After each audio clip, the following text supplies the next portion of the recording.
en nombre de la Escuela de Historia de la Universidad de Finisterra y de las 23 jornadas de historiografía del Departamento de Historia y Geografía de la Universidad Metropolitana de Ciencias de la Educación, la UMCE, además, y también la Escuela de Historia de la Universidad Andrés Bello, les damos la bienvenida a esta séptima mesa de Historia Medieval, Visiones de la Edad Media, Cine, Cultura y Educación. Antes de presentar a nuestros panelistas, le pido, ¿cierto? Agradezco, ¿cierto?, la asistencia de todos y todas las presentes, ¿cierto? Y también a todas las instituciones que nos han ayudado a organizar esta mesa que me atrevo a decir que ya se ha convertido en una tradición, ¿cierto? En esta ocasión componen nuestro panel destacado docentes e investigadores en el área de estudios medievales, ¿no es cierto?, que es un panel de lujo. Y parto presentando a la profesora Jimena Illanes, doctora en Historia Medieval por la Universidad de Barcelona y profesora asociada al Instituto de Historia de la Universidad Católica de Chile. Junto a la docencia, también ha sido subdirectora del Instituto de Historia y coordinadora de extensión. Sus áreas de interés se centran en la historia de la infancia bajo medieval, en particular en el ámbito de niños y niñas abandonadas. Además, ha trabajado problemáticas del mundo femenino y también de los afectos, así como la integración y marginación en la sociedad. El profesor Luis Clemente, que está con el celular al lado mío, es doctor en Historia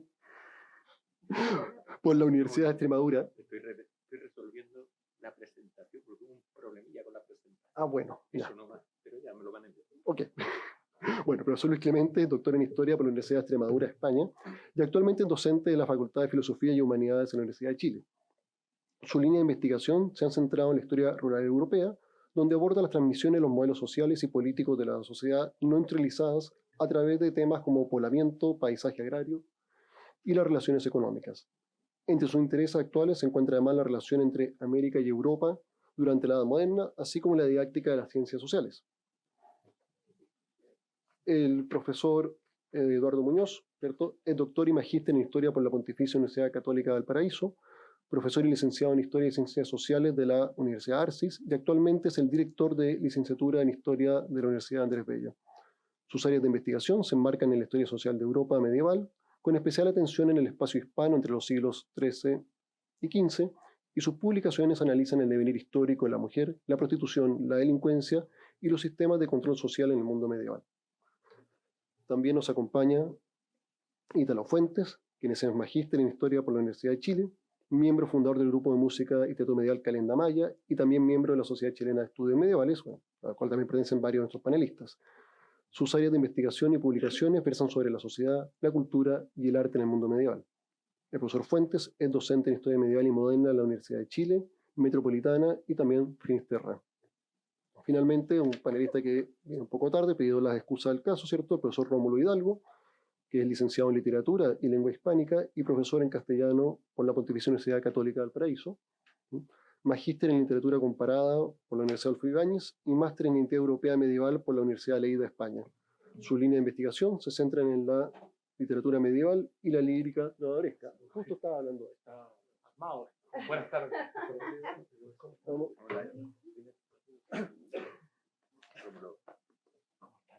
¿Cómo estás? Eso. Bueno, el profesor Rómulo Hidalgo, que ha entrado en forma fortuita, es docente e investigador del Instituto de Historia y Ciencias Sociales de la Universidad del Paraíso. Finalmente, antes de comenzar, algunas indicaciones de la dinámica del panel, ¿cierto? Yo, en este caso Raimundo, ¿cierto?, soy el moderador de la mesa, y la dinámica de la actividad es que cada panelista tiene entre 5 a 10 minutos, ¿ya?, entre 5 y 10 hasta el número 7, para que hagan una referencia, para presentar su planteamiento sobre los temas que nos reúnen.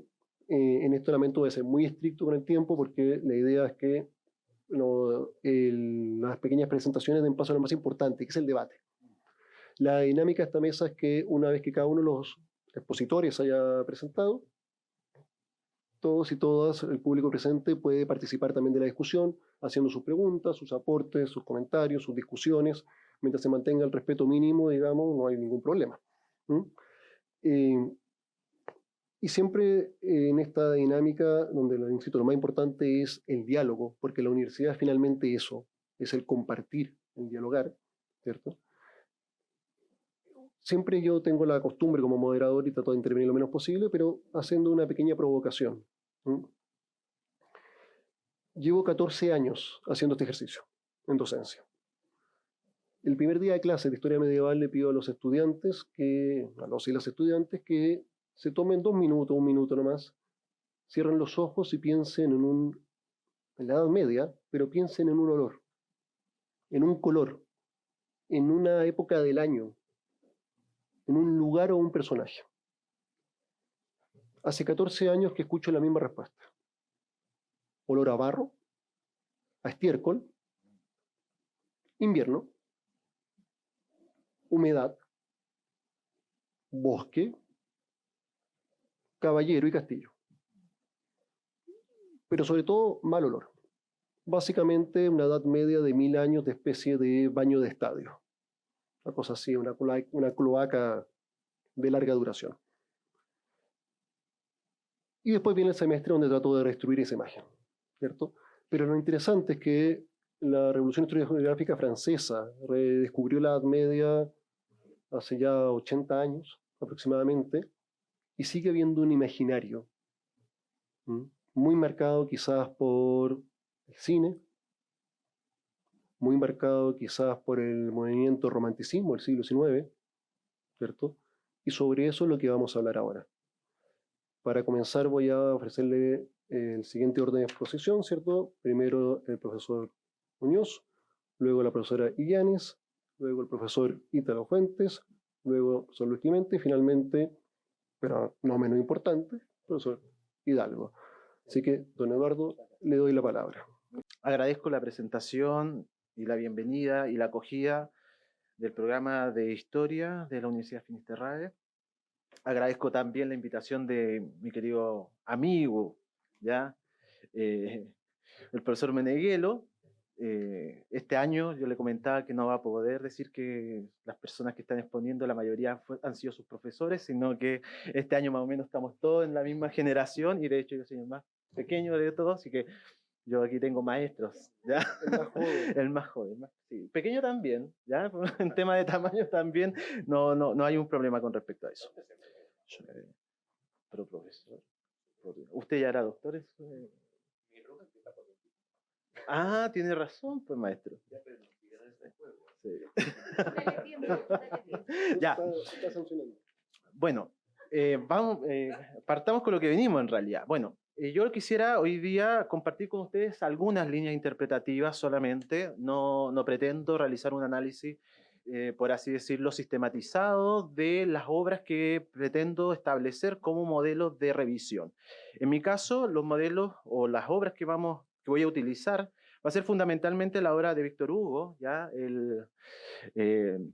Nuestra Señora de Notre Dame, ¿ya? Que es la obra más conocida tal vez de este autor y que también ha sido la más adaptada también en el ámbito del cine, y que popularmente es conocida como El Jorobado de Notre Dame, ¿ya? Me interesa esta obra fundamentalmente porque creo que ha sido una de las que ha dominado fuertemente con respecto al imaginario relacionado a la Edad Media, y que de alguna manera también eso está representado en función de la cantidad de veces que ha sido también adaptada a diferentes plataformas, ¿ya?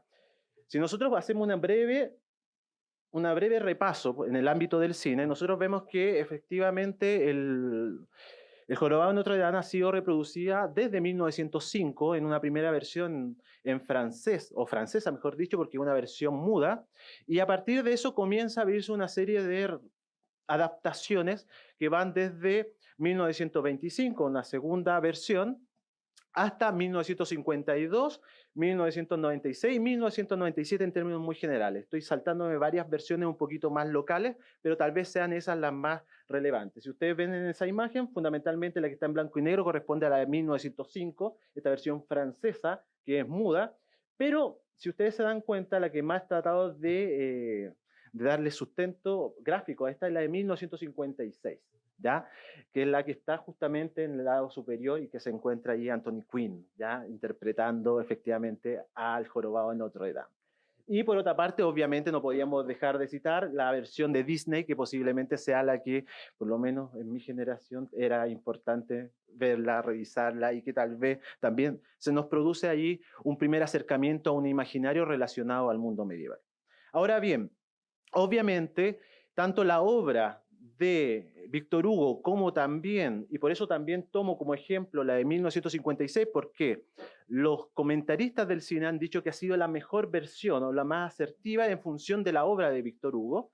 Entonces, en ese sentido, podemos utilizar esas imágenes como parte también evidencia de lo que Víctor Hugo desarrolló durante el siglo XIX. Y hay que entender que la obra de Víctor Hugo está obviamente cruzada por este romanticismo que el profesor Meneghello nombraba, y que de alguna manera es también ese romanticismo, para los que han estudiado un poco de historia medieval, es el que produjo la revalorización ¿ya? Del mundo medieval en el siglo XIX, y que de alguna manera también va a rescatar las fuentes medievales y que también va a dar, por así decirlo, origen al etos, ¿ya? De las naciones que se estaban constituyendo como a sí mismas en el siglo XIX. Recordemos que la gran pregunta de los románticos del siglo XIX era ¿de dónde nosotros provenimos? ¿De dónde venimos realmente? Y la respuesta, en función de un análisis retrospectivo, fue, bueno, nosotros no hablamos griego, fue lo primero que dijeron los alemanes, en primer lugar, y también los franceses, y dijeron, bueno, también no hablamos un latín puro, sino un latín bastante vulgar. Entonces la pregunta es, ¿realmente nosotros somos romanos, somos griegos o somos otra cosa? Y en función de eso, el movimiento romanticista empezó a analizar otros campos de desarrollo en los cuales, en definitiva, encontraba cierta respuesta. Y es allí donde Víctor Hugo, en cierta medida, entra ya en el rescate de este mundo medieval. Ahora, para los que no recuerdan muy bien la obra, sobre todo para los chicos más jóvenes, recordemos que el Jorobado de Notre Dame corresponde a una novela de 411 páginas, su última edición, que habla fundamentalmente de la relación ya compleja entre el jorobado, un hombre deforme, con respecto a una mujer que justamente es una gitana que tiene unas características bien particulares. Y sobre esos dos elementos me gustaría apuntar ciertas cuestiones para pues abrir la discusión. Porque tengo 5 minutos. Menos de 5 minutos. Ya, perfecto. ¿Cuál es la cuestión? En primer lugar, entender que lo que hace Víctor Hugo es representar a un monstruo, ¿ya? Y la mayoría o gran parte de los estudiosos en el ámbito de las letras, profesor Hidalgo podrá también confirmar eso, ha establecido que esa monstruosidad representada en el jorobado fundamentalmente corresponde a un tipo de interpretación eminentemente romántica, ¿ya? Bajo la función de la deformidad física versus también el tema de su pureza como humano desde el punto de vista tanto emocional, como también con respecto a la ética que tiene el jorobado. Y que de ese sentido no tiene mucho que ver con lo que era realmente el mundo medieval. ¿Cuál es la propuesta mía con respecto a esto y que puede estar en discusión? Que el jorobado de Notre Dame no solamente es una figura ya romántica con respecto a la deformidad, sino eminentemente corresponde a una situación histórica real. Y que esa situación histórica real se da fundamentalmente en el contexto de las licencias de diciembre, que se denominan en la Edad Media. Y en esas licencias de diciembre nosotros tenemos algunos datos, solamente voy a nombrar uno, del año 1305, en la cual un documento de la ciudad de Barcelona establece que los obispos elegidos en la fiesta de los locos normalmente eran acompañados por jorobados, ¿ya? Y que esos jorobados tenían la función esencial de dar cuenta de la potencialidad del obispo en función de su propia realidad disminuida en términos físicos. Es decir, el papel del jorobado era realzar el poderío del obispo frente a los súbditos en el contexto, ojo con esto, de las fiestas de los locos que normalmente son el 6 de enero en el caso del hemisferio norte. Entonces, pongo en eso, en primer lugar, eso en escena para poder discutir de alguna manera y de perspectiva histórica y literaria la figura de la deformidad del jorobado de Notre Dame. Y en segundo lugar, y con esto cierro, profesor, tiene que ver con la figura de la gitana, ¿ya? ¿Quién es la gitana? Y el tema de la gitana me parece mucho más interesante en algún caso que el del jorobado. ¿Por qué? Porque lo que hace Víctor Hugo es presentarnos a Esmeralda, una mujer eminentemente bella, hermosa, hipnotizante con sus bailes, etcétera, etcétera, etcétera, y que de alguna manera también, y dice Víctor Hugo en su obra, tiene un origen desconocido, enigmático, no sabemos de dónde viene. Cuando uno enfrenta en cierta medida la historia del pueblo gitano en el mundo medieval, que esencialmente se integra al mundo medieval desde el siglo XIV, y ve también representaciones con respecto a la mujer gitana en el mundo medieval, esta mirada que tiene Víctor Hugo sobre la gitana hermosa, preciosa, es totalmente contradictoria a las representaciones medievales de la mujer gitana. Un ejemplo de esto es, por ejemplo, esta representación, ¿ya? En la cual se representa a una gitana, pero es una gitana que, si ustedes se dan cuenta, es esencialmente... ¿Perdón? No, sí, ella es la gitana representada, es un dibujo en blanco y negro del siglo XVI, en la cual es representada la gitana, y como ustedes se darán cuenta, no tiene nada de feminidad. Y si nosotros retrocedemos un poquito más hacia 1485, que es la representación de este retablo, que es la llegada de los gitanos a Vernet, nosotros los podemos encontrar también con mujeres gitanas, y si se darán cuenta, tampoco tiene ningún elemento de feminidad que son propios de los paradigmas de belleza del mundo occidental, tanto medieval como renacentista. Entonces la pregunta allí es, ¿por qué Víctor Hugo representa a esta mujer gitana, que está esencialmente en el siglo V, como una mujer extraordinariamente bella y sensual? Esa es la pregunta. Y allí lo dejo para la discusión. Gracias. Perfecto. Muchas gracias. Estuvo en el tiempo, sí. Pasamos entonces ahora, le damos la palabra a la profesora Jimena Illán. Bueno, hola a todas y todos los presentes. Quiero agradecer la invitación a participar de esta mesa redonda porque me ha motivado muchísimo a reflexionar en torno al cine y la Edad Media, un tema que creo que tiene adversarios y defensores porque la fuerza de las imágenes en movimiento capta mejor nuestra atención. Y quizás también se adquiere una nueva forma de conocer y comprender. El peligro está en que podamos incorporar los anticuados estereotipos del periodo medieval, del que todavía los humanistas e ilustrados hacen eco. Sin embargo, creo que la llegada del cine histórico, fantástico y de ficción, junto con la masiva audiencia por las series y películas en las distintas aplicaciones como Netflix, HBO, Apple TV, entre otras, nos genera un bonito desafío como docente, abriendo un diálogo y reflexión sobre la Edad Media y la vida humana en aquellos tiempos. En 1995 fue estrenada la película Corazón Valiente, la cual estuvo dirigida por Mel Gibson, quien a su vez era el protagonista. Yo estaba en cuarto medio, convencida de estudiar historia, pero la Edad Media estaba lejos de ser uno de mis temas favoritos, porque la consideraba oscura y poco interesante.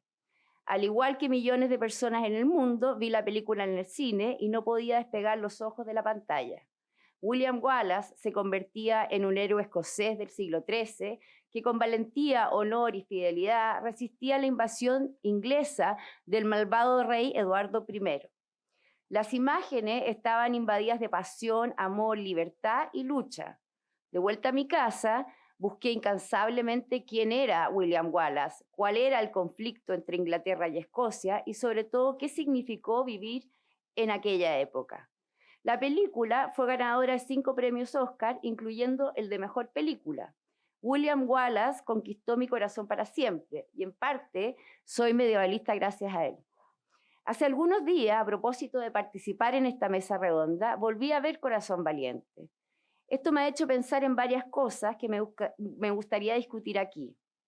A lo largo de la historia del cine se han estrenado más de 500 películas ambientadas en la Edad Media, ya sean históricas, de ficción o fantasía. Corazón Valiente es una película histórica porque reconocemos en la escena que se trata de un pasado muy distinto al nuestro. Además, el director entrega una interpretación de ese conflicto entre Escocia e Inglaterra. Los buenos son los escoceses y los malos los ingleses. Junto con ello, la cinta mencionada entra en la categoría de cine épico.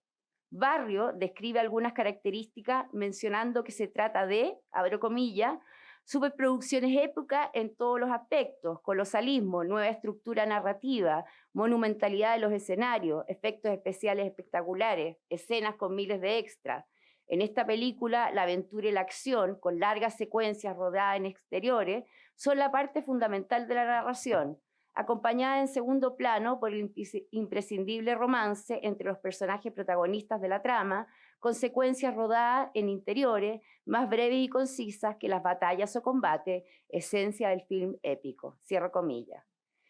Las películas históricas forman parte de una categoría que se ha desarrollado con fuerza a lo largo del siglo XX y XXI. La importancia de la audiencia ha sido tal que para los estudiosos del tema, el público se ha visto beneficiado, pues los filmes ayudan a la reconstrucción de realidades sociales e históricas. Esto significa que para la mayoría de la población, abro comillas, la principal fuente de conocimiento histórico es el medio audiovisual, el cine y la televisión, cierro comillas.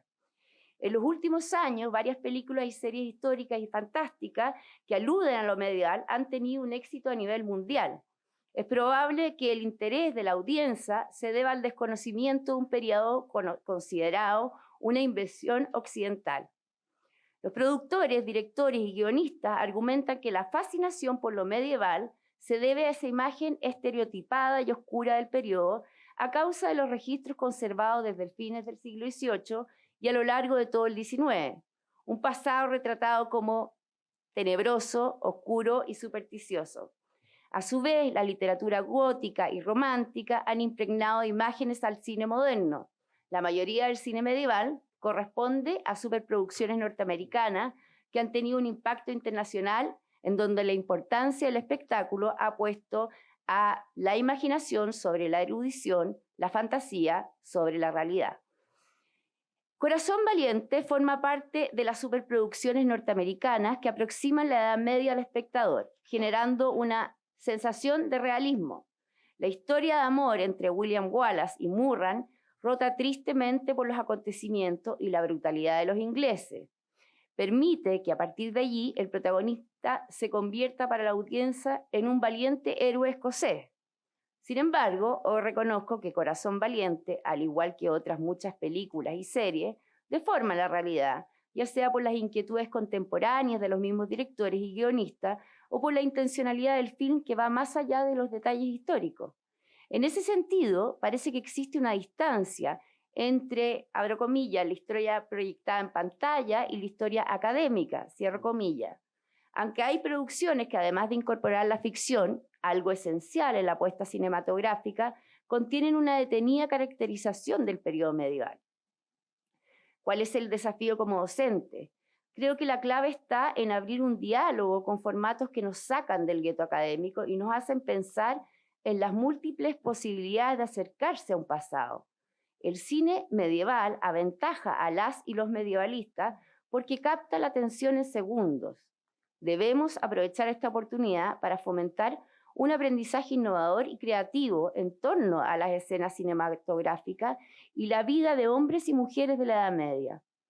Ruiz Pilares considera que, abro comillas, la fuerza icónica, cierro, de una producción cinematográfica es tal que abre la posibilidad de comprender conceptos complejos y por ello las y los docentes debemos sacar el máximo provecho a su potencialidad. Una película o serie atrapa al espectador, una buena película o serie, atrapa al espectador y somos nosotros quienes debemos detenernos en la escena y discutir sobre los estereotipos y las nuevas investigaciones históricas, transformando el espacio académico en un lugar que comienza a construir conocimiento de manera más horizontal, ya que las y los estudiantes toman sentido de una enseñanza más significativa. ¿Buen tiempo? Perfecto, perfecto. De hecho, un ejemplo a seguir. Bueno, cedemos la palabra entonces al profesor Ítalo Fuente, a quien también le vamos a tomar el tiempo. Lo que ven allí, ¿no es cierto?, es un cine. Porque toda la experiencia del cine que hemos tenido, ¿no es cierto?, tiene distintos soportes. Hay gente que hoy día puede ver cine en un celular, otros verán cine en el computador, ¿no? Otros irán al cine Hoyt y se confundirá un comedero con un cine, ¿no es cierto?, cosa que yo no soporto, así que no puedo ir, ¿no es cierto?, ya. Debo decir, ¿no es cierto?, que yo me crié, ¿no es cierto?, en un cine que llegó, ¿no?, a mi vida desde la infancia más temprana, desde cuando uno puede asistir efectivamente al cine, quizás acompañado con los padres, ¿no? Este es un cine construido en el año 1926, y fue el lugar de la experiencia cinematográfica, nosotros el profesor inicialmente, ¿no? Estoy hablando de la década del 60, década del 70, ¿no es cierto? Década del 80, ¿no? Y me acompañó a lo largo de mi vida como un ritual, ¿no? El cine era un ritual en nuestro tiempo porque uno asistía al cine y se preparaba para ir al cine y había un intermedio, había un hall donde la gente, una vez que venía el intermedio, la gente comía algo, se servía algo, había todo un ritual. Mis padres se vestían para ir a la Bermú, que era para adultos, o la noche, ¿no es cierto?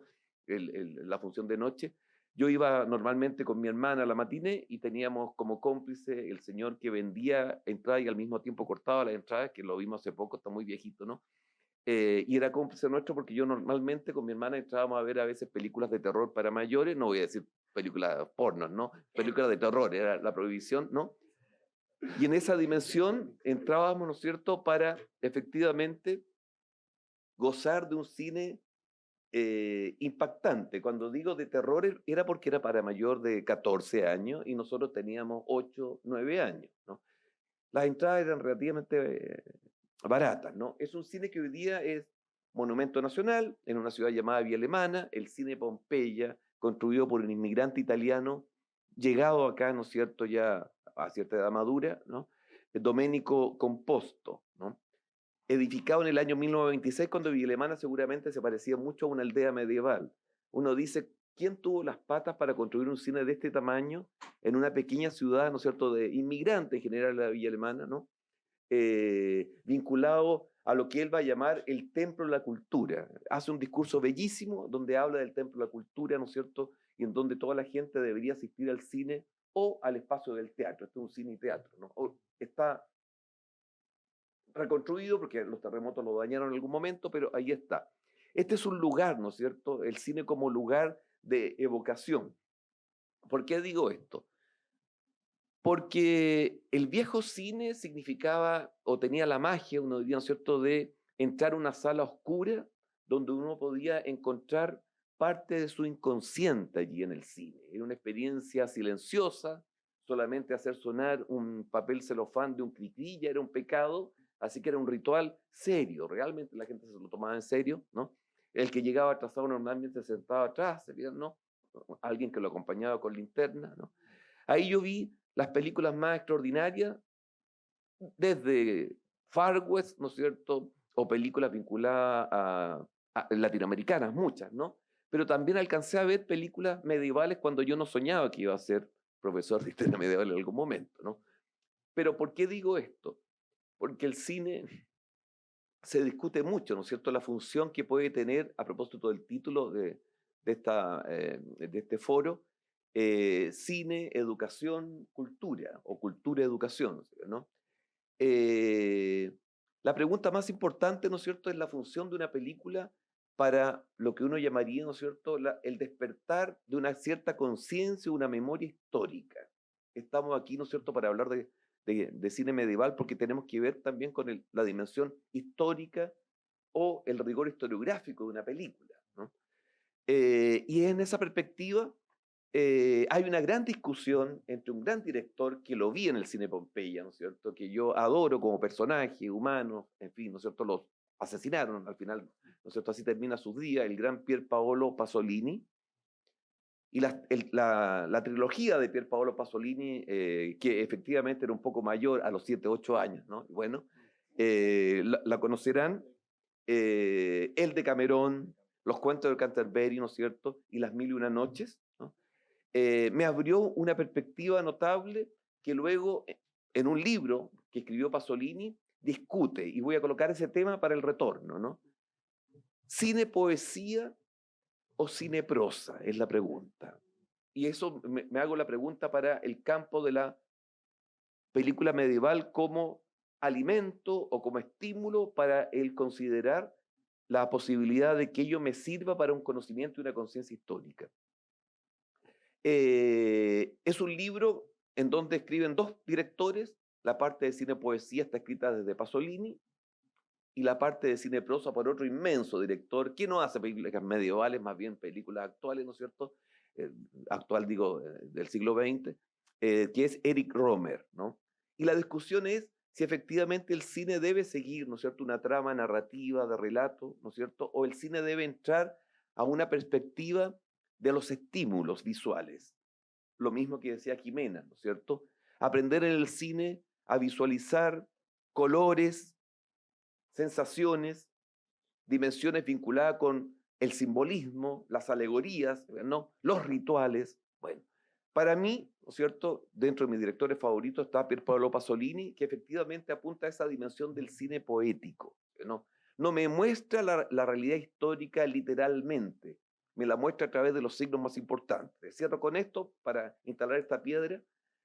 En una metodología educativa en la cual creo, y está muy lejos de la educación chilena hoy día, que yo la encuentro muy en crisis, en donde en esa educación los niños se dividen, ¿no es cierto?, en la experiencia de los septenios. Desde 1 a 7 años hay una cierta experiencia, los 8 a los 14 años hay otro tipo de experiencia. Con la historia, por ejemplo. No se enseñan imágenes a los niños de 1 a 7 años, más bien se apunta al relato oral, los cuentos populares. Porque si uno muestra un cuento con imagen, el niño no imagina el cuento. Si yo le leí algún momento a mi hijo menor, ¿no es cierto?, mayor, perdón, Emilio, el Hobbit completo, se lo leí porque él construyó la imagen del Hobbit. Cuando llegó la película, y si él lo hubiese visto antes, todo el código había estado dado por el cine notable, ¿no es cierto?, la realización, ¿no?, que se hizo. Pero hay un tema importante en la dimensión poética que es la imaginación del niño. Pero en la segunda parte, en el segundo septenio, de los 8 a los 14 años, y con esto cierro, la posibilidad de estudiar, por ejemplo, de los 8 a los 14 años, historia en la educación Waldorf, consiste no en enseñar fechas, ni acontecimientos, ni épocas, ni nada. Consiste en abrir los sentidos y las sensaciones de la Edad Media. Por lo tanto, la Edad Media está estudiada desde imágenes artísticas, desde arquitectura, desde música. Un niño debe aprender a esa edad no descripciones memorísticas, debe tener experiencias. ¿Cómo era el espacio en la Edad Media? ¿Cómo duraba el tiempo en la Edad Media? ¿Qué sonidos tiene la Edad Media? Aquí está el tema de Calendamayo, ya, ¿no? Los sonidos de la Edad Media, ¿no? Los sabores. Entonces, hay recetarios para cocina medieval. Sentir la Edad Media en cuanto, uno diría, una sensación. Es la época en donde a los chicos se le abre el mundo de las sensaciones. No es el momento de clausurar, estructurar una mente memorística de datos vacíos, sin experiencia. Entonces, para mí, ¿no es cierto?, la línea del cine que voy a defender, y tienen varios temas aquí, ¿no es cierto?, pero lo cierro ahora, es la línea del cine poesía que abre a la perspectiva que en los libros no aparece.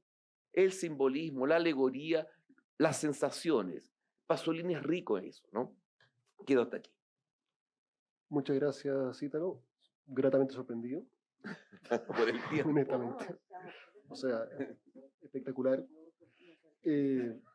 Cedemos entonces ahora la palabra al profesor Luis Clemente. Bueno, como siempre, profesor Meneghello y miembros de la Universidad Finisterra, un placer estar con ustedes.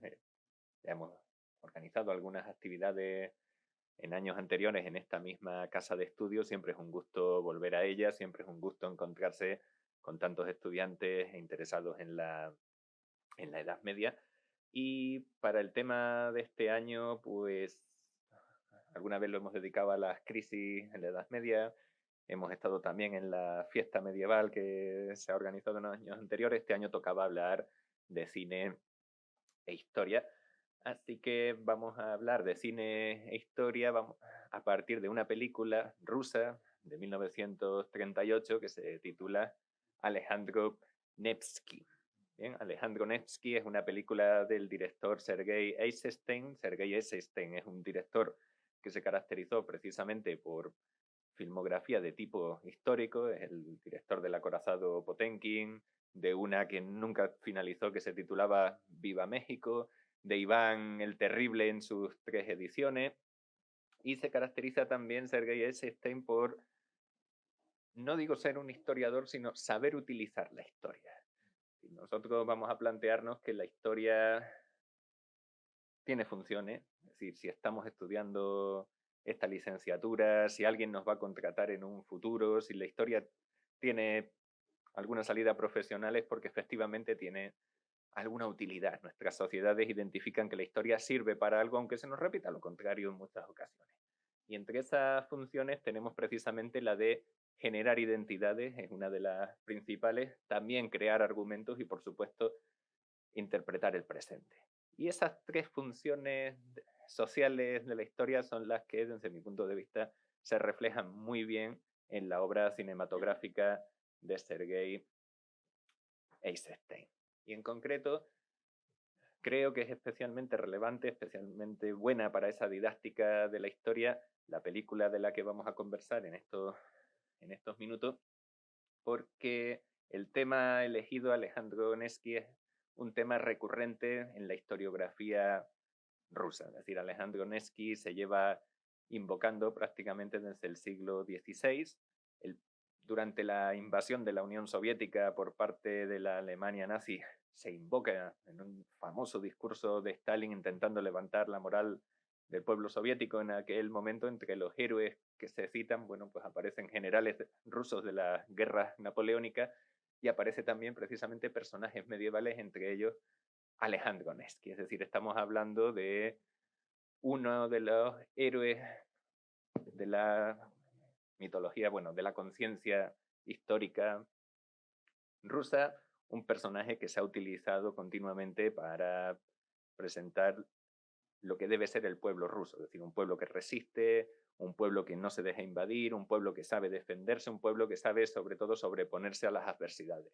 Y cuando te enseñan en Rusia quién es Alejandro Nevsky, te están presentando a su vez qué es lo que se espera de ti, qué es lo que debe ser. De ahí que se recurra a Alejandro Nevsky en momentos históricos tan diferentes como la formación del zarato a mediados del siglo XVI, o la invasión de la Unión Soviética, o la situación de tensión que se venía produciendo en la segunda mitad de los años 30 entre la Unión Soviética y la Alemania nazi, en ese ambiente prebélico, previo, por supuesto, a la firma del pacto entre Molotov y Ribbentrop, pero que ya preconizaba lo que iba a acabar ocurriendo. ¿Bien? Entonces, la película aborda la figura de San Alejandro Nevsky, el personaje histórico, el personaje documentado, es un príncipe de Novgorod y de Vladimir, es decir, de esta época de los principados rusos previos a la formación del zarato. Estamos en el siglo XIII y este Alejandro Nevsky tiene que pelear contra aquellas fuerzas que intentan tomar el suelo eslavo. Por un lado, la invasión mongola del Celeste, o sea, desde el oeste, por otro lado, la invasión alemana desde el este también. Bien. Alejandro Nevsky va a ser famoso el personaje precisamente por haber acaudillado a las tropas de aquello que todavía no es Rusia, pero que ya tienen en común la fe ortodoxa y su conciencia de pertenecer al pueblo eslavo. Es famoso por haber acaudillado a las tropas rusas frente al embate de la Orden Teutónica durante las cruzadas bálticas en el siglo XIII. A partir de ahí, a partir del hecho histórico, después tenemos toda una mitología fabricada en torno al personaje de Alejandro Nevsky, entre ellas la más famosa y en la que nos vamos a centrar, por lo menos en esta exposición, la Batalla del Hielo. Bien, la Batalla del Hielo es un momento de esa pelea en la que las tropas rusas y las tropas teutónicas van a pelear sobre el lago Peipus, y supuestamente por el mayor peso de la caballería teutónica, de la caballería alemana, el lago Peipus va a ceder bajo los pies de sus caballos y gran parte de los teutones van a acabar ahogados y muertos, o si no, en su defecto, muertos de frío. Bien. Quiero plantear con esto que es una imagen que se lleva representando desde el siglo XVI. Estas son imágenes de la primera publicación de esta obra de vida de San Alejandro Nevsky, que es de 1567. Discúlpenme la fecha si no es la precisa, pero es de esas décadas. O sea, poquito después de la formación del zarato ruso. Y en parte en estas imágenes ha inspirado Eisenstein para reproducir su película, ¿no? Aquí sí vemos, esta es la Batalla del Hielo, aquí están algunos que ya están hundiéndose, ¿no? Y se parecía como si la superficie fuera a ceder, de tanta sangre que había, ni siquiera se veía el hielo, ¿no? Entonces lo han intentado representar acá, algunos ahogándose, este color rojo que intenta simbolizar la sangre.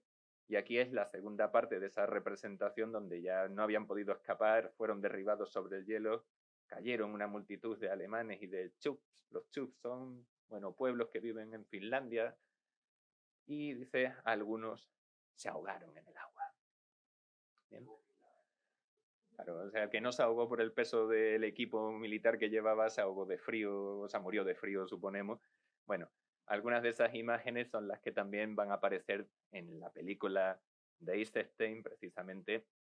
Aquí vemos los cuerpos muertos sobre el hielo, la superficie helada, y aquí vemos, no sé si se aprecie bien, pero aquí vemos el lago quebrado y los soldados alemanes hundiéndose en él, ¿no? La película dedica varios minutos a esa escena de la batalla del hielo, intenta representarla con todo el dramatismo del momento, y el mensaje que nos está transmitiendo, bueno, tiene muchos mensajes, pero el mensaje principal que nos está transmitiendo es: estamos en una situación de tensión contra Alemania, las intenciones de la Alemania nazi ya son conocidas, pero si vienen para acá vamos a estar preparados, vamos a hacerles como hizo Alejandro Nevsky, y tenemos a nuestro Alejandro Nevsky propio, que va a ser precisamente Stalin en estos momentos.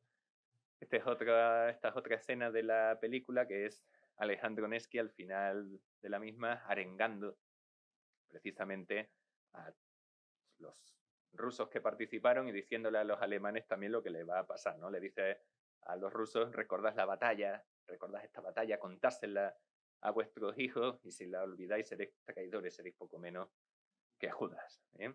Y si los problemas vuelven, así, si nos tratan de invadir de nuevo, no es muy evocativo que esto salga al final de la película, yo mismo levantaré a toda Rusia, y si no lo hago yo, lo harán mis hijos, no sus hijos biológicos, entiéndase, sino sus descendientes. No faltará un ruso que se levante y que sea capaz de volver a hundir a los malvados teutones en el hielo.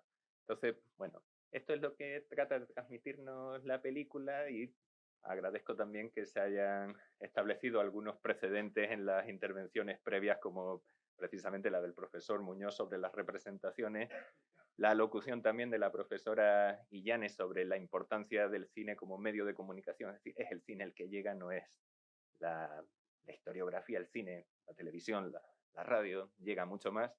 O también lo que ahora mismo estaba comentando el profesor Fuentes sobre el cine y poesía. Bueno, aquí tenemos esos tres elementos conjugándose en una película que, por supuesto, les recomiendo a todos ustedes.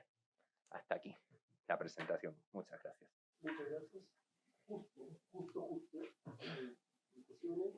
Y le dejo ahora muy alta. Eso pasa por la tarde. Buenas tardes a todas y a todos. Primero, disculpas por el retraso. El día que venía no fue tan expedito.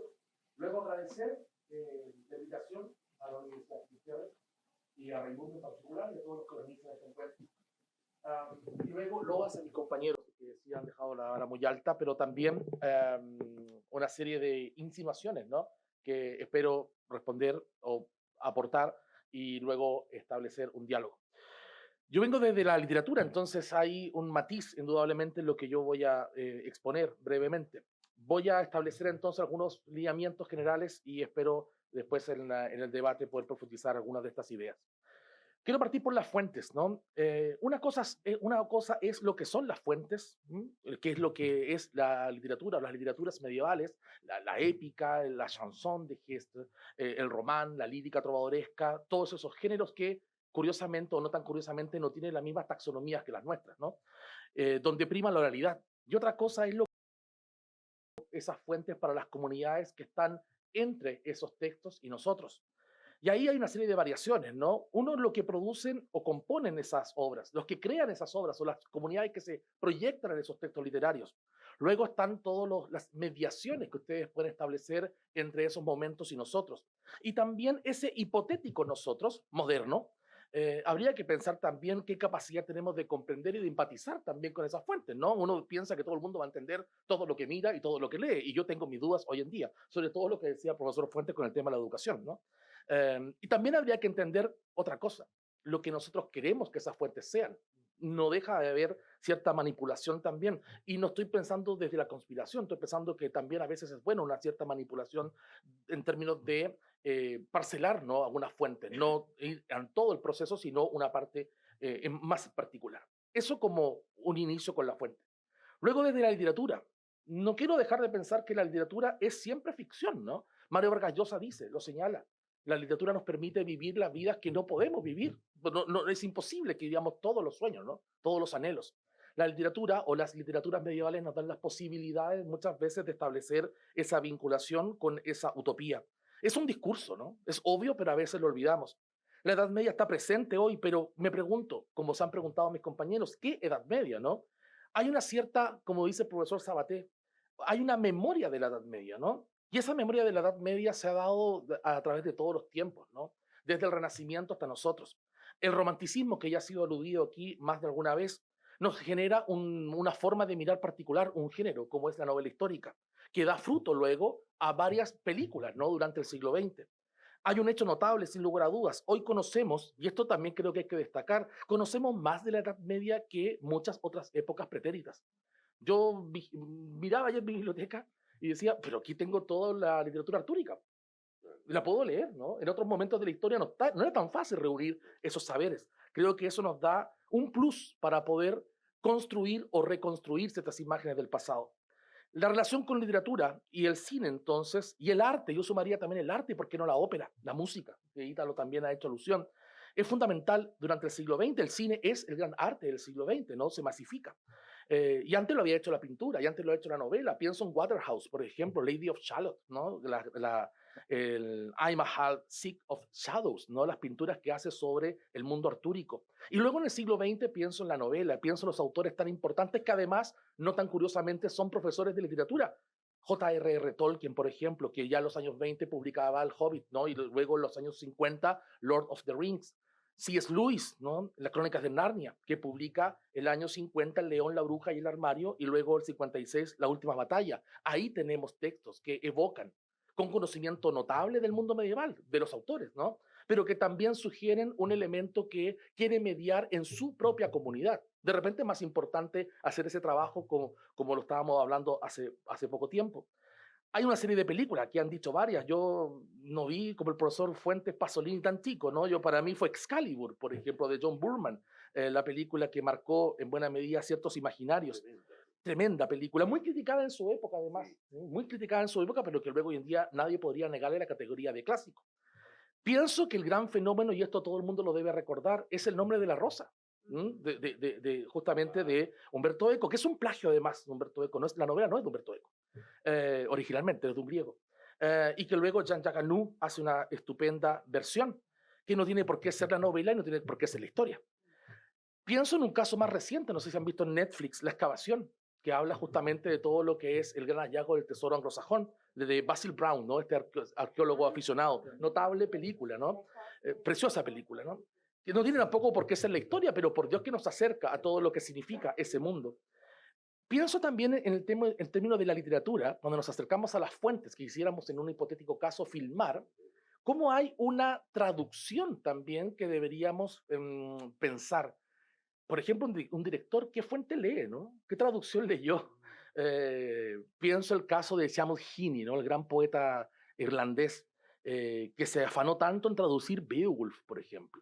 Ahí hay un caso notable de cómo se hace una versión, una buena versión y una mala versión de Beowulf en el cine. Pienso en todos los imaginarios españoles que hace la poesía, Luis Alberto de Cuenca, Juan Eduardo Cirlot. Lo que hace Cirlot en su poesía es notable y cómo también va a influir en un cine muy surrealista y muy poético en España. Es fundamental también establecer que hoy en día el cine se ha ampliado. Hay series, ¿no? Vikings. Pensé que yo lo tenía aquí, todos lo van a nombrar, nadie lo nombró, así que qué bueno, han sido conmigo. Vikings, que en la década pasada ha hecho un fenómeno, ¿no? De todo lo que es este mundo medieval. Pero yo me hago la pregunta, no sé si a raíz de Vikings se leen más sagas, por ejemplo.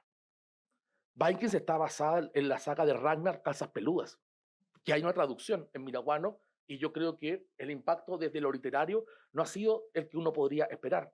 Hay materia para discutir. Y termino con un punto, que es la educación. Me parece que las fuentes medievales, las fuentes literarias medievales, no son el cine. El cine no tiene por qué serlo, es otra disciplina. Y también hay que pensar en todo esto lo digital, que es otra materialidad y es otra mentalidad, es un mundo que está por venir. Nosotros recién estamos avisorando lo que significa estos chips que se instalarán en el futuro, que nos permitirán ver películas simultáneamente en nuestro cerebro, ¿no? Espero no estar vivo para esa época, pero es lo que viene. Hay una comunidad visual, hay una comunidad hiperconectada. Y quiero terminar con un juego. Tal vez la Edad Media se proyecte en ciertos textos literarios y estos textos literarios se proyecten en ciertas, digamos, películas, ¿no? O novelas. Hagan un ejercicio más largo, tengo un minuto todavía. Imagínense cómo una época, en este caso la Edad Media, se proyecta en una obra literaria, de alguna forma, ¿no? Y luego esa obra literaria puede ser retomada por una época posterior. Pienso especialmente en el romanticismo, que puede basarse en reescrituras, por ejemplo, del mundo artúrico. Y luego una película puede hacer, digamos, una reescrituración o una variación, que sería un concepto mucho más interesante, de esa versión romántica del mundo literario medieval.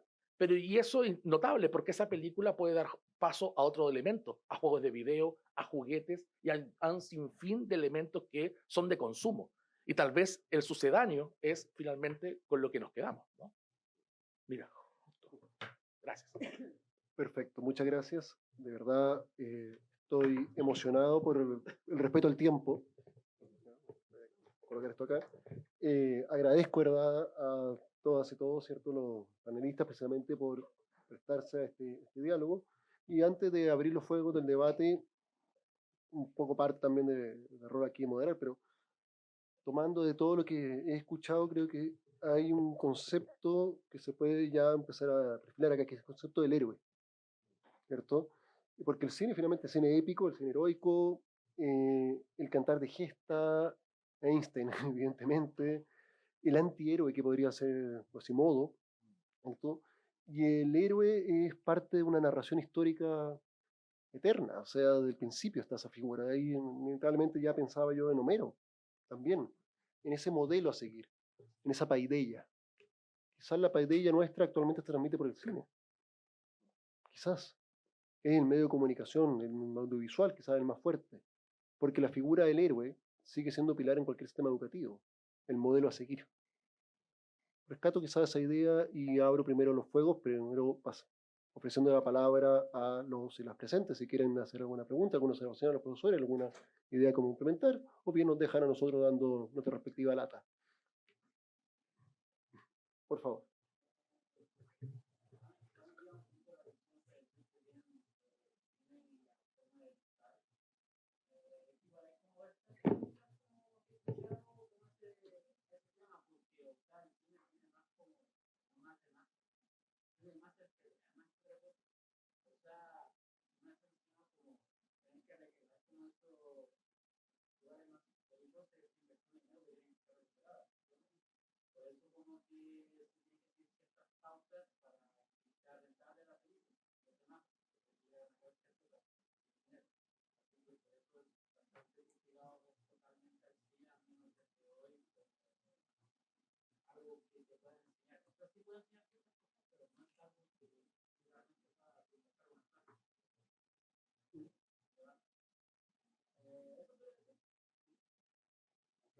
¿Alguien también ha levantado la mano atrás?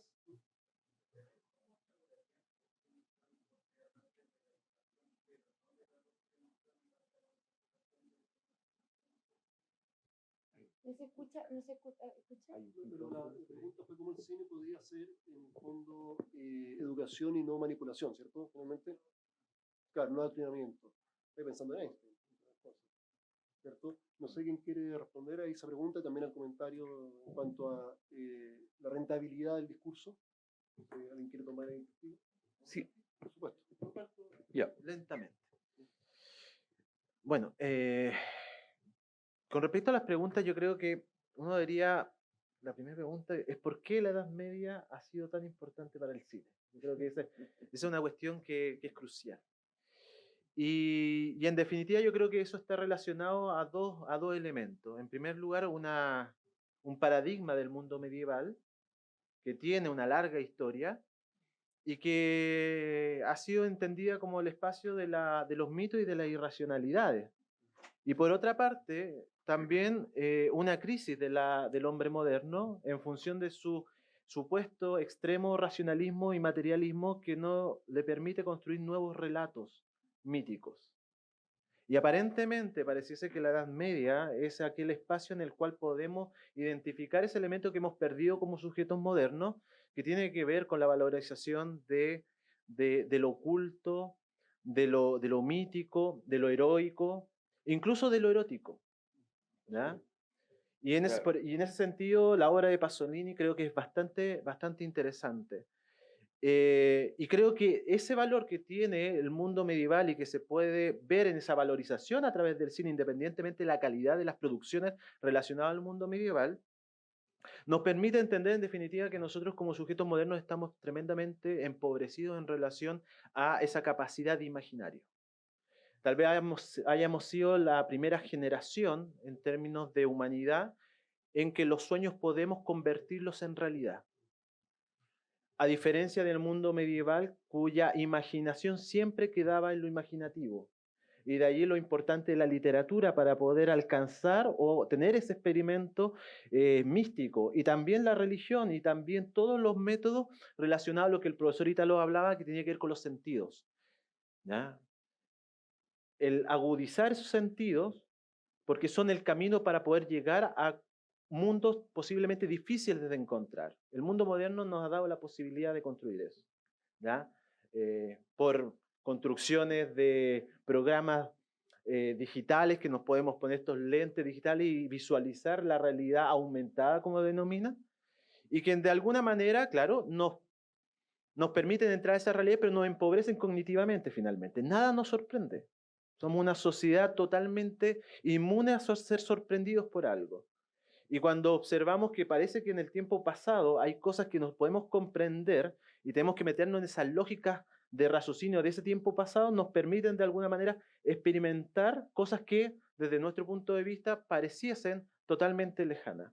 Y de allí la importancia, por ejemplo, del loco, la fiesta del loco en el mundo medieval y por qué un mendigo podía convertirse en rey de los locos y al contrario un obispo se convertía posiblemente en un mendigo. Porque una sociedad deja un día para transformar en realidad la estructura social. ¿Por qué lo hace? Si nosotros en el mundo moderno no queremos eso, al contrario, queremos justificar nuestro espacio y nuestra jerarquía permanentemente y ojalá proyectarla fuertemente a futuro. ¿Por qué digo esto? Porque en definitiva la gran cantidad de películas con respecto y series con respecto al mundo medieval yo creo que tiene que ver con ese empobrecimiento que hemos tenido el hombre moderno de construir sus propios relatos místicos o metafísicos. Entonces tenemos que buscar eso en el pasado. Y por otra parte, ¿por qué creo que el cine igual puede ser un elemento de educación? ¿Ya? Porque efectivamente nos permite hacer este tipo de reflexiones.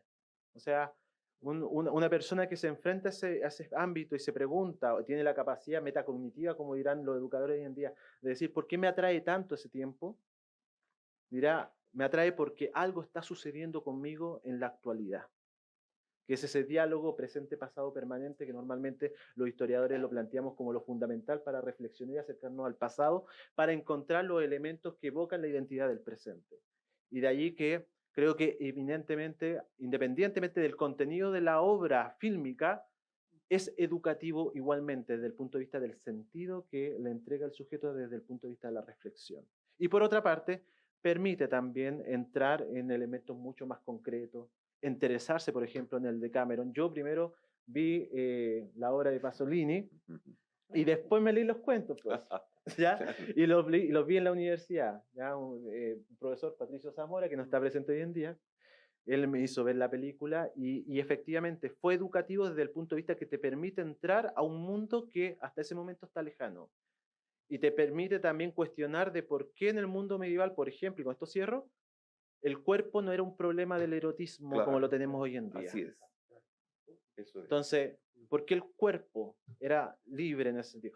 ¿Por qué la misoginia que surge en el siglo XIV y XV en el mundo medieval desde el punto de vista eclesiástico no coincide con un mundo popular que tiene una circularidad del cuerpo totalmente libre en ese sentido?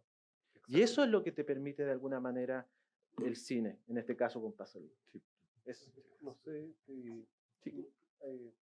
No, pero sí, no, por supuesto. Sí, sí, adelante. No, no, Rómulo, por favor, hay tiempo. Voy a bandejear ahí, en serio. Y que quiero decir algo que tiene relación con lo que estábamos conversando recién, y que el profesor Ítalo Fuentes lo menciona en su exposición, es que Pasolini no es Boccaccio, pero No. también lo es. Claro. Y eso es lo interesante, porque yo pensaba en un cuento que te va a acordar, Ítalo, porque es el del mudo, ¿no? Todos. El de Maceto de Sí, Lamporecchio, sí. que es el Que mejor, llega al para mí el convento. mejor de todo. Entra al monasterio. Exacto, Claro. no vamos a contar acá el cuento, pero es un cuento notable. Un y, ángelo. y es notabilísima la versión, que no es igual al cuento. Mm. Eso es lo interesante. Sí. El final No es literal. no es literal. Pasolini no está en la literalidad de la. Exacto, claro. pero lo carnavalesco Claro. está presente. Claro. Y Pasolini, además, que estaba tan presente Mm. en la reflexión de la Italia de la época, de la corrupción política de la Italia de la Exactamente. época, y eso lleva finalmente a su asesinato. Me suena a Eh, otro país eso, Sí, pero en fin. notablemente. Ya. Y tiene la misma digamos, relación que tiene Boccaccio con su época, que Sí. pensaba que Florencia era un lugar inmundo, ¿no? Claro. Que había además expulsado a Dante, ¿no? O sea, Boccaccio era muy crítico con su espacio. Sí. Lo mismo que hacía Pasolini con la Italia del siglo XX. Mm. Entonces, en esa versión fílmica, que es una versión poética, hay también una visión política, y hay una visión entonces Totalmente. que permite que las fuentes, y es lo que hacemos nosotros en nuestras clases, ¿no? Dialoguen, ¿no? Que las Así es. épocas dialoguen y que también el arte nos permita arrojar luces sobre eso. Eso es. ¿Mm? Sí, precisamente. Ahí está el campo, después respondemos las preguntas, pero tomando la idea de Rómulo, ¿no? Ahí está el campo notable. Una película no tiene por qué ser, si se inspira en una obra literaria, por ejemplo, no tiene que ser la obra literaria descriptiva, porque son lenguajes distintos. Primera cosa, yo no puedo traspasar la literalidad notable, profunda de una novela a una película. De partida, leer El nombre de la rosa nos va a tomar muchas horas o días. Ya. Hoy día nos dirían que estamos atentando contra la salud mental de los estudiantes si la damos a leer, ¿no? Ya es un tema que muchos estudiantes me han escuchado decir, ¿no? Pero no puedo pasar ese libro, ¿no es cierto?, a 1 hora y media o 2 horas, y aún si alargáramos el tiempo a 3 horas de cine, porque también habría mucha gente que no lo soportaría, pero no cabe, la obra no cabe, no tiene sentido. Entonces, tiene que haber una simbolización, una alegorización, una resignificación de la obra literaria, que forma parte también, ¿no es cierto?, una cierta fuente documental de la historia en el pasado, en el cine.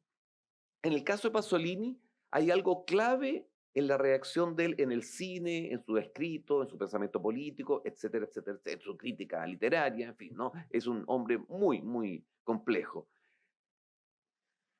El presentar, ¿no es cierto?, una sociedad precapitalista.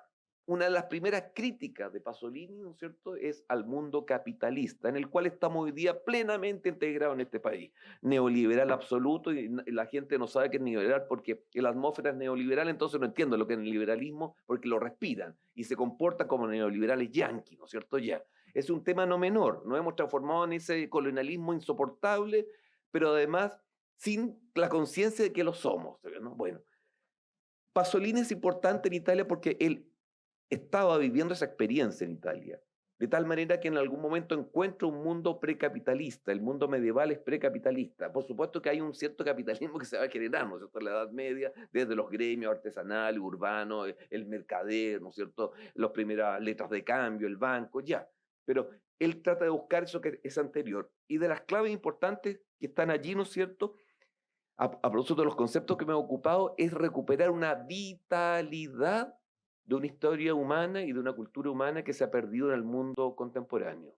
Una vitalidad, de ahí el tema del erotismo, ¿no? El erotismo sinfoniza con eso, con un sentido de la vida, ¿no? No con un sentido, con la palabra que ocupé, ¿no es cierto? No con un sentido porno, ¿no? Es erótico, que es una palabra distinta, ¿no? Entonces, el erotismo que hoy día se está apagando en nuestro mundo, porque hoy día hay gente que incluso evita las miradas, porque las miradas pueden tener intenciones, una fragilidad insoportable, no diría, ¿no? ¿Por qué? Porque en general es gente que se recluye en un individualismo sacro y no está el sentido colectivo, que está en las películas de Pasolini, un sentido colectivo, un sentido comunitario, abierto, ¿no? Un sentido de libertad frente al placer y no de culpabilidad frente al placer. Hay algo de neocalvinismo en el neoliberalismo chileno que ha llegado acá, ¿no? No estoy hablando, y siempre le aclaro al alumno, no estoy hablando del abuso, estoy hablando de que precisamente por los pelotudos abusadores uno tiene que cercenarse y podarse. El costo es inmenso para la gente, ¿no? La no seguridad en un momento de defenderse frente a otro. Eso es, lo decíamos recién en una reunión, ¿no es cierto?, breve que hicimos al comienzo, por la carencia de calle en los jóvenes. No puede ser que estén en guardería de 8 de la mañana a 5 de la tarde en los colegios. No entiendo lo que significa ser independiente a los 7 años, los 8 años. Se lo he dicho muchas veces a otros. Esas pandillas que aparecen también en las películas del mismo Pasolini, esas pandillas no existen.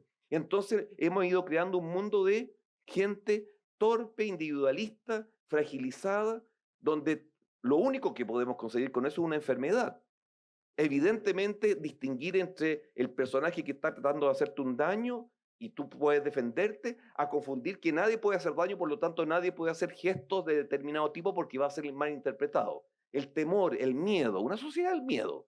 Bueno, la vitalidad, cuando se pierde en la vida, seguramente nos lleva, ¿no es cierto?, a una enfermedad. El cine nos puede mostrar ese contraste, así que lo invito a ver la película de Pasolini, pero otra cosa. Pasolini también trata de rescatar dentro de esa sociedad precapitalista algo que ha perdido el hombre contemporáneo, que es la posibilidad de la experiencia, de abrirse a la experiencia, no de recortarse antes de adquirir una experiencia, de abrirse a la experiencia de la vida. Y ahí entonces, y con esto cierro, ¿no es cierto?, hay algo fundamental que hemos perdido, es que está en una obra que es de comienzo, ¿no es cierto?, un autor de comienzo del siglo XX, la primera mitad del siglo XX, que nos escribe sobre la necesidad de comprender una Edad Media desde sus formas de sentir. Johann Huizinga, ¿no es cierto? Johann Huizinga y la idea, ¿no es cierto?, de que uno debe abrirse al sentir desde la infancia, abrirse y no clausurarse, no colocarse límites, lo decíamos recién, número de páginas en la lectura. Yo le decía, minuto entonces para ver una película, ves más de media hora en una película y vas a tener problemas de salud mental. ¿Quién nos creó esa mitología horrorosa actual, ¿no? ¿Ah? Para el cine hay que abrirse. Y aquí aprovecho de responder las dos preguntas que se hicieron. Primera cosa, ¿no? No todo el cine medieval es de consumo, por Dios. Tarkovsky no es de consumo.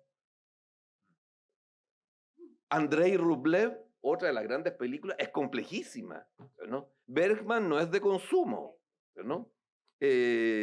Lo había notado aquí, ¿no es cierto?, algunos autores precisamente por este tema, ¿no? Eisenstein, ¿no es cierto?, lo que vimos recién, que nos mostró Luis Clemente, Alexander Nevsky, ¿no es cierto?, no es de consumo, hay que tratar de entender la perspectiva política también en el contexto en que se realiza la película en tiempos efectivamente de Stalin en la Unión Soviética, referido a un pasado que se va a resignificar en esa imagen, ¿no? Estaba recordándome, Luis Clemente, que cuando él decide defender su ciudad, Novgorod, una ciudad en el norte, ahí donde hoy día cercano a San Petersburgo, ¿no? Uno ve una crítica social impactante. Cuando uno dice en los barcos, ¿quiénes son los primeros que huyen en un barco que se está hundiendo? Las ratas, uno dice. Bueno, los primeros que salen de la ciudad son los cobardes, ¿no?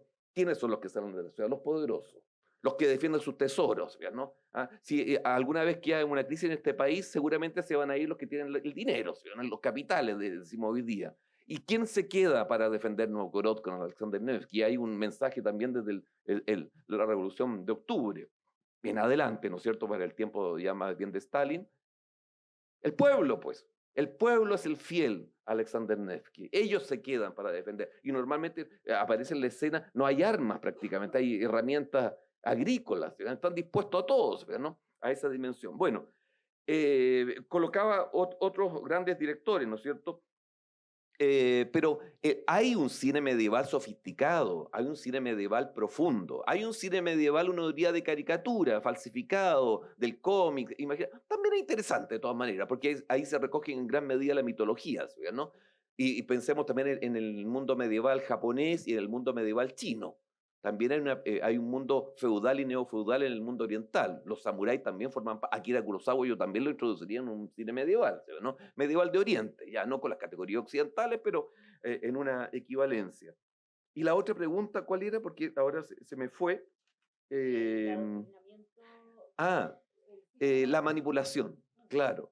Vivimos en una sociedad absolutamente manipulada, donde uno, frente a una sociedad manipulada, la única defensa que tiene que hacer, ¿no es cierto?, es, porque es muy difícil enfrentarse a esos poderes, noticias, prensa, todo, ¿no? Publicidad, lo que ustedes quieran, es crear sentido crítico nomás, ¿no? O sea, para evitar la manipulación, no puedo prohibir la manipulación en el ser humano, no la puedo prohibir, ¿no? Pero puedo crear sentido crítico.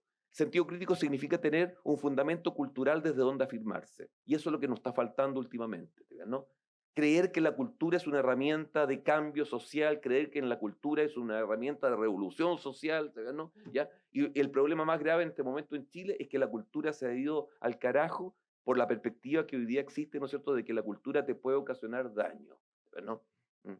La disminución de la lectura en los jóvenes actuales, la disminución del cine-arte, la disminución, ¿no es cierto?, de música un poquito más sofisticada, nos lleva a una crisis cultural tremenda. Pero lo más, dentro de la pregunta solamente, porque hay mucha perspectiva de nuestra crisis, es que efectivamente la gente baja todos los brazos de un sentido crítico, no tiene herramientas para entender cómo te están engañando, ¿no? Y ese es un tema, ¿no? La manipulación nunca va a dejar de estar, pero yo me tengo que preparar para vivir con ella y discutirla y combatirla sobre todo. Eso, queda hasta ahí. Bueno, yo tomando un poco la reflexión de Ítalo sobre el cine de prosa y el cine de poesía. Bueno, yo siendo ignorante un poco de las categorías, pero un poco pensando en la pregunta que hacen sobre el cine de masa, ¿no es cierto? ¿Te puede enseñar? Yo creo que hay que abrirse a la posibilidad de generar un pensamiento crítico a partir de distintos tipos de películas y formatos y series que te pueden abrir a captar una primera atención, o sea, hacer una primera atención. Y probablemente hay muchas lecturas de una película o una serie. Está la intención de la misma película, la ficción, que es interesante de abordarla, el contexto histórico, como mencionaba, o lo simbólico, ¿no es cierto? O lo simbólico. Yo me acuerdo que cuando apareció Games of Thrones, me llamaban de las últimas noticias y yo no quería ver la serie, entonces no la he visto. Pero es que esto era medieval o no era medieval, es que no la he visto.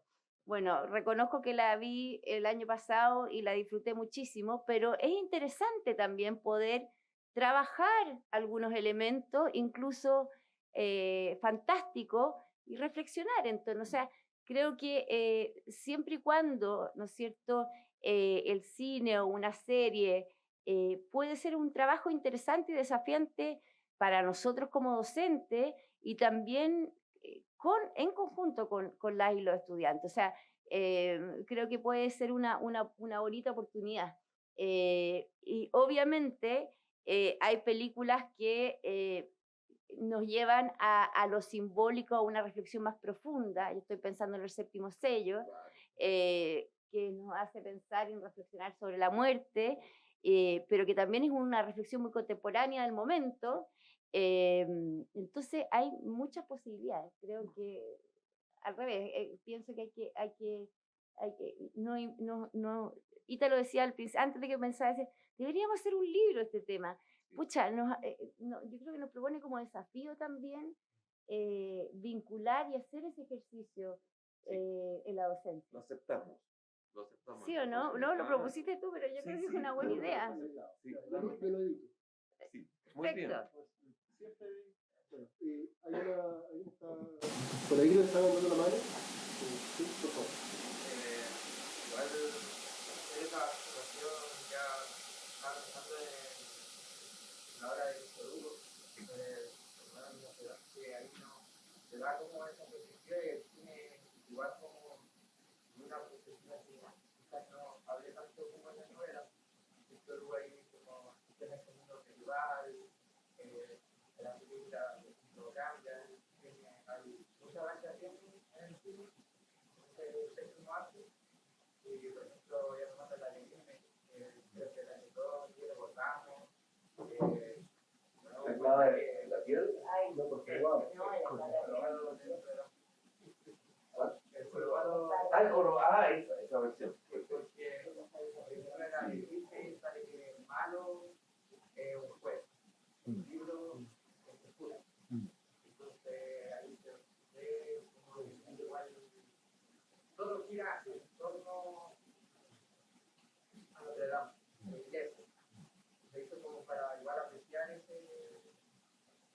monumentos, esa arquitectura gótica que hay, contándolo a través de la historia y igual, tomando en cuenta por lo que digo, si se ve como este tema, es como el tipo de ejercicio, porque hacen, yo creo que ahí estamos como resistencia al cura, en aquella época que sí es humana, una persona humana y puede mirar a la mujer como el soy pago con los santos. Igual, ya viendo como el dijo acá, un poco uno que sí, que no solo se vaya en el cine, sino también en el arte. Se llama el arte gótico de Stefan Lofgren, donde igual representa como esa mirada hacia el infierno, ¿quién va al infierno? Los avaros. Ahí estaba Lofgren, una religión, o la gente que avanzaba todo esa plata. Es como esa observación. Gracias.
Alejandro Nevsky.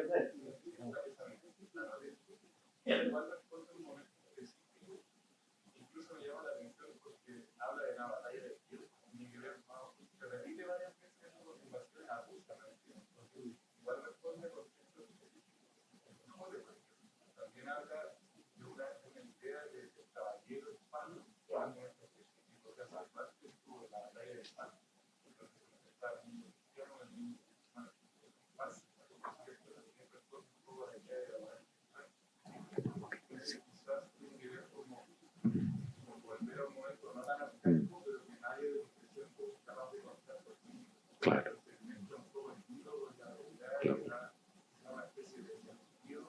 Sí.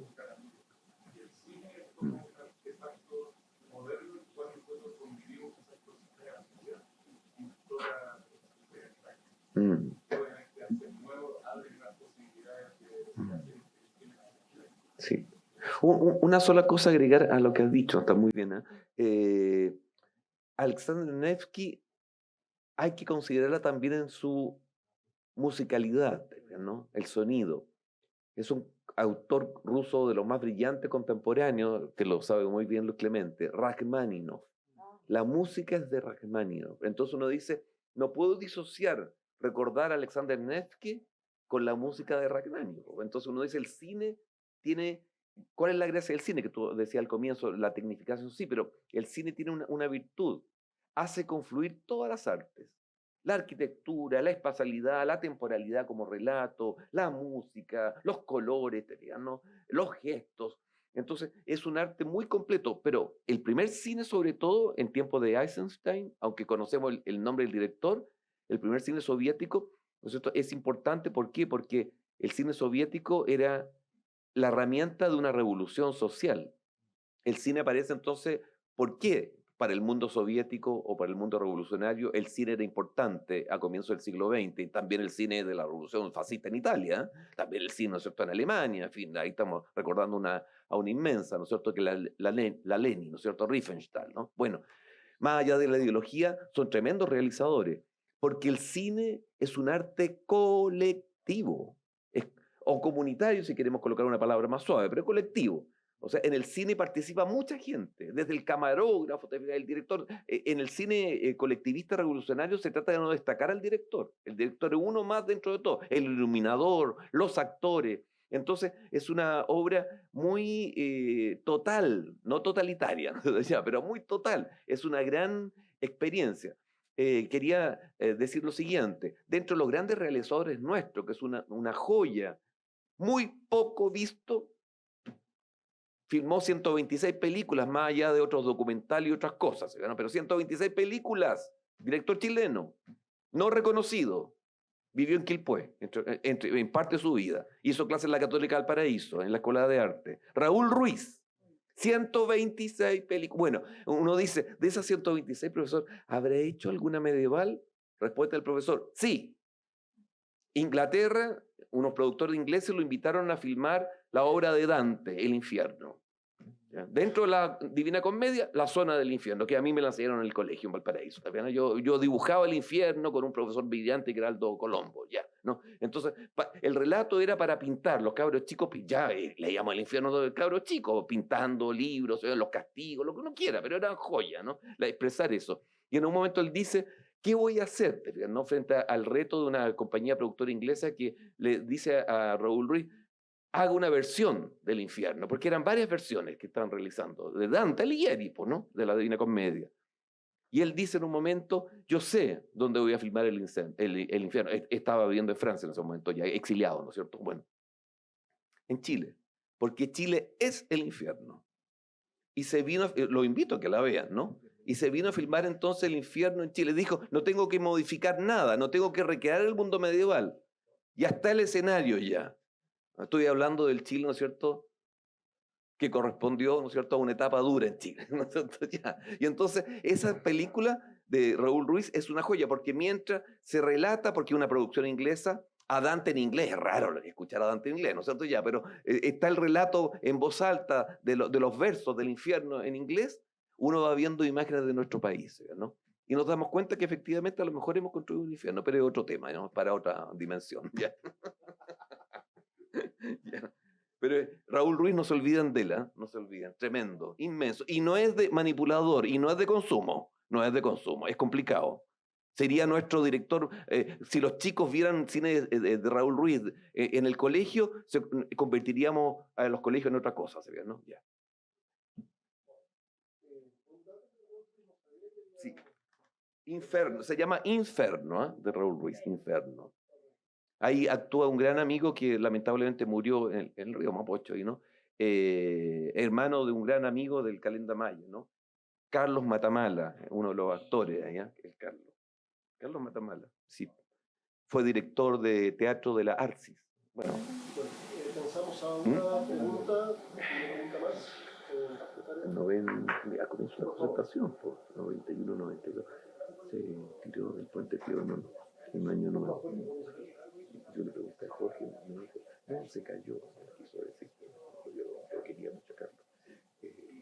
Y en un momento de sinceridad, por ejemplo, no acá, resistió la concentración.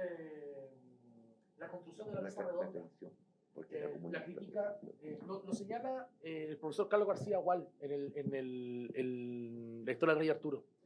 Dice que es un texto que aborda la mitología artúrica y que se publica en los años 80 en la Alianza. Claro. Entonces está muy fresco el tema de Excalibur. Entonces Carlos García Gual dice, claro, se critica la película, por ahí, ni siquiera la nombra, ¿no? Pero uno sabe que es Excalibur. Hay cierto ninguneo de Carlos García Gual a la película de Burman. Y dice, la mesa redonda aparece brillante, las armaduras de los caballeros aparecen demasiado brillantes. Inoxidable, acero inoxidable. Exactamente. Eso no corresponde a las fuentes, ¿no? Entonces él hace una crítica. Esa literal, eso es lo que yo llamo purista, literalidad, ¿no? claro, purista. Pero la película es espectacular, ¿te acuerdas? Lo sombría que es. Sí. Y la búsqueda del grial. Es claro, una buena en elementos tecnológicos uno de repente dice, pero esto lo hicieron con títeres, ¿no? Entonces, claro, no, bueno, está lo carnavalesco, ¿no? Pero está muy bien hecho el espíritu, eso es lo interesante, cómo recupera la imagen de Morgana. Morgana es Helen Mirren. Pero lo importante es cómo el mito se hace presente ahí, yo creo que es súper importante. Y con la música de Wagner. Claro, con la música, claro. ¿no? Así es. Sí. Borman. Porque, claro, el purismo mata también el cine. ¿Sí? Eso es un Claro, tema. mata. Porque alguien decía, el cine es un relato, ¿ya? Pero es un relato de la época que hace la película, no de la época en que está ambientada la película, Claro. ¿cierto? Pienso, por ejemplo, en la película de Romanos. Si el romano no tiene armadura completa, no es romano, ¿cierto? Tiene que parecer romano. De lo contrario, ponemos un romano con cota de malla y es raro. No obstante que es lo que usaban habitualmente.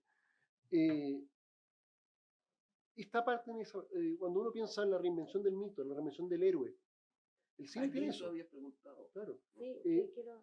Un consejo muy cortito. Sí. Pensando en el mismo Corazón Valiente, es una película que pifias históricas tiene miles. Miles. O sea, desde el vestuario en adelante. Sí. O sea, de hecho no le achunta nada, históricamente hablando. No le achunta nada. La batalla del puente, ¿cómo se llama esto? Sterling, no es en un puente en la película. Y la batalla se libró arriba de un puente. O sea, hasta ahí. Pero transmite el mensaje. Transmite esta imagen del héroe. Lo mismo que pasa con Nevsky. El discurso que da Nevsky posiblemente está basado en el de Enrique IV, si no me equivoco, de Shakespeare, el de la banda de hermanos. Que es la... Claro, que es, y pensando incluso en la reinvención, la imagen del hielo, el lago de hielo, está en la película de Napoleón de Ridley Scott, para la batalla de Austerlitz, ahora. De hecho es un homenaje. Son un guiño. Hay intertextualidades entre cines Claro. que ni siquiera son contemporáneos en términos temáticos. Claro, pero apelan a un sentimiento, a una transmisión, ¿cierto? A algo que está en ese subconsciente del cine. ¿Se fijan? Y eso también es parte también de ese rol educador, porque el cine hay que enseñarlo desde el punto de vista de la sociedad que lo está produciendo, no de la que está reproduciendo. ¿Cierto? Yo creo que eso también es como esa reinvención.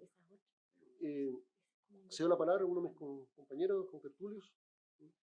Sobre la cuestión que se está planteando también del cine, la manipulación, el cine educador.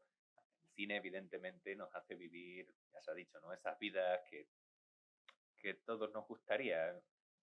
Uno ve Corazón Valiente, se da cuenta de que no funciona, pero la verdad es que no le gustaría que el amor de su vida fuese algo parecido a lo que ahí aparece, ¿no? Claro, todo... Y como que si deseas vivir ese amor, entiendes al sujeto y dices, claro que sí, yo me quitas a un amor así, levanto a Escocia entera y te arraso Inglaterra si es necesario, ¿no? Entonces, esa es la potencia que tiene el cine. Lo mismo ocurre con la película que yo citaba de Eisenstein, ¿no? Inspirados en lo que han hecho nuestros antepasados, porque estos van a venir a por nosotros y cuando vengan tenemos que estar preparados. ¿Qué ocurre en este caso? Bueno, básicamente es educativo, ¿no?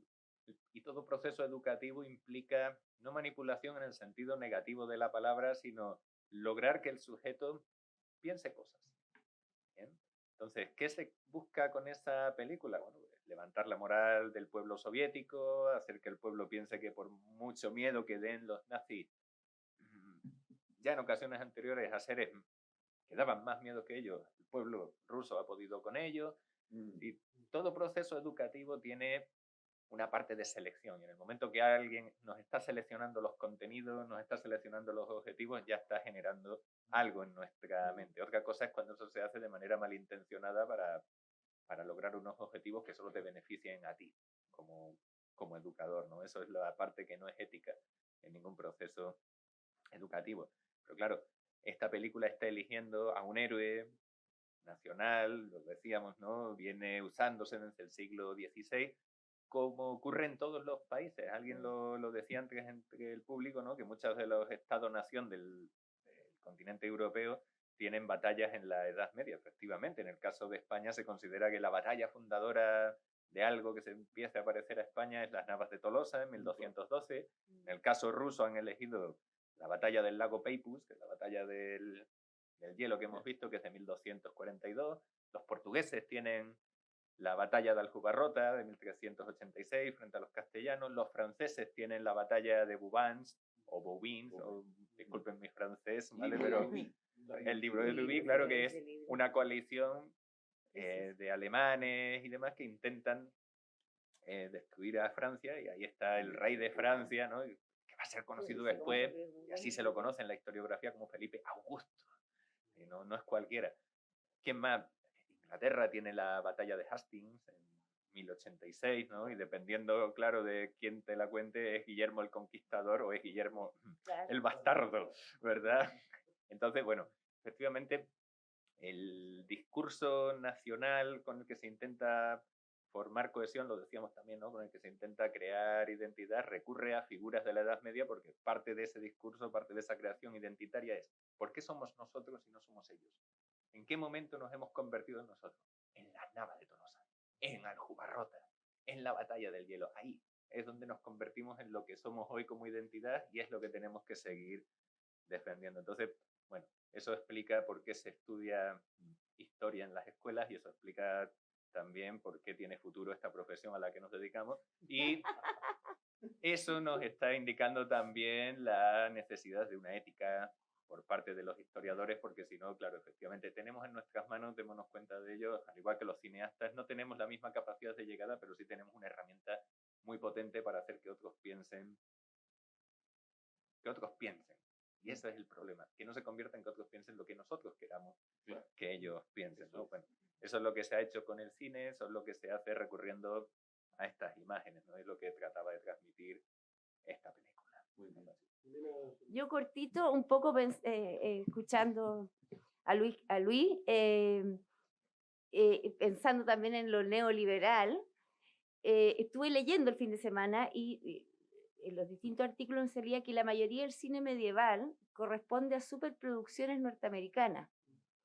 Entonces es interesante pensar en estas producciones norteamericanas donde Estados Unidos no tiene una historia medieval, ¿ya? Pero difunde el culto a ciertos héroes medievales. Que es una pregunta que me hago, que me quedo dando vuelta un poco, pensando en otros momentos del cine donde los nacionalismos también han sido relevantes. Entonces, también es interesante ver eso, y también lo otro que pensando también en la disciplina, en la historia, y en un libro de Margaret Macmillan que se llama Usos y abusos de la historia, también es interesante reflexionar en las intenciones políticas que pueden tener a veces el cine en contextos de Guerra Fría o principios del 20, etc. Dejo abierta ahí como esa reflexión. Puedo hacer una pequeña referencia solamente. Es re interesante lo que dice Jimena con respecto a que justamente como el imaginario medieval no está en Europa, sino que está en Estados Unidos. Y también tiene que ver con las reinterpretaciones del mundo medieval. Hay un texto muy poco conocido de un historiador español que vivió en Argentina, Sánchez Albornoz, el gran Claudio Sánchez Albornoz, que se llama De Carlomagno a Roosevelt. Es un texto que es muy viejito, yo lo tengo, lo encontré en la calle, lo compré, dije que extraño esto y lo tengo en mi casa. Y lo que plantea allí, en definitiva, es analizar la figura de Carlomagno y establecer que Roosevelt iba a ser el próximo Carlomagno que iba a liberar el occidente. ¿Ya? Es muy interesante porque los historiadores también hemos jugado dentro de ese ámbito, de cómo tomar ciertos modelos del pasado y tratar de identificar ese modelo en una actualidad para proyectar ese futuro. Y creo que el cine también ha hecho, y es propio del siglo XX, y es muy interesante eso. Aparentemente es muy propio del siglo XX, de esta modernidad del siglo XX, el tomar esos modelos y adecuarlos en función de intenciones, lectura histórica, etcétera, etcétera, etcétera. Si no, no solamente ha sido el cine, los historiadores también, historiadores famosísimos, han también participado en ese tipo de diálogo. Así que, si, cualquier cosa, tengo yo el libro. O sea, por favor, piratéelo. Queda pendiente, me pregunto todavía. ¿Cuál de todas? Es que usted dijo, para usted, ¿qué es un héroe? Ah. Yo voy a responder la misma respuesta que di en una experiencia a las cuales me gusta asistir, y aquí hay un personaje notable, ¿no es cierto? Que también es, en cierta medida, un héroe notable que se nos va a otra parte dentro de poco. Un señor de la quinta región, pero de la parte sur de la quinta región que está aquí, ¿no? nuestro querido duende, ¿no? Es un artesano notable, realmente ejemplar, muy medieval en su estilo, ¿no? Trabaja en la zona de San Antonio hoy día y parece que se nos va a otra parte, ¿no? Bueno, con un sueño precioso, que te vaya bien, ¿no? Así que hay algo de eso, ¿ah? La gente que logra realizar sus sueños en la vida, ¿no? La artesanía, el empaste de libros, ¿no? Pero estamos hablando de un empaste medieval de libros, pues, con todas las técnicas, ¿no es cierto? Y el arte. Entonces, me tocó ir a lugares donde solemos asistir contigo, ¿no? Después busco la botella. A Melipilla recientemente, a una de estas celebraciones, ¿no es cierto?, medievales, donde hay mezcla de todo, ¿no? Y yo soy bastante tolerante ahí, ¿no es cierto?, porque es la realización de un sueño, lo que se decía aquí, una mitología, ¿no es cierto?, mezclada con algo de historia, pero también algo de cómics, ¿no es cierto? Bueno, esa ensalada es un deseo de gente que quiere tener una ensoñación en una vida que a lo mejor no es tan ensoñada, ¿sí? Bueno, me tocó ir a hablar de la fiesta medieval, pero no voy a hablar de eso. Entonces, en un momento había un chico que conozco muy bien, ¿no es cierto?, Besa Vial, que estaba filmando para un documental en televisión, ¿no?